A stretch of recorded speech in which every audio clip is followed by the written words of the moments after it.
సిద్దిపేట జిల్లా తొగుట మండలంలోని రాంపూర్ గ్రామ సర్పంచ్ అభ్యర్థి లచ్చొల్ల రవీందర్ ఇంటింటి ప్రచారం నిర్వహించారు. గ్రామ అభివృద్ధి కోసం వాహనీశలు కృషి చేస్తానని హామీ ఇస్తూ తనకు కేటాయించిన బ్యాట్ గుర్తుపై ఓటు వేసి భారీ మెజారిటీతో గెలిపించాలని ప్రజలను కోరారు.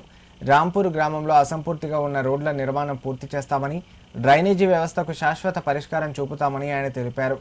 గ్రామ పంచాయతీ కార్యాలయ నిర్మాణం, అంగన్వాడీ భవన నిర్మాణం కోసం తాను ప్రత్యేకంగా కృషి చేస్తానని హామీ ఇచ్చారు.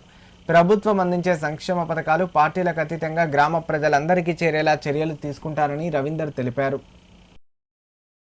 గ్రామ సర్పంచ్గా నేను పోటీ చేస్తున్నాను. బ్యాట్ గుర్తుకు ఓటేసి నన్ను భారీ మెజారిటీతో గెలిపించగలరని కోరుకుంటున్నాను. ఎందుకంటే ఇంతవరకు చేసిన పనులు ఏమి లేవు. ఇప్పుడు నేను గ్రామానికే అభివృద్ధి చేస్తాను.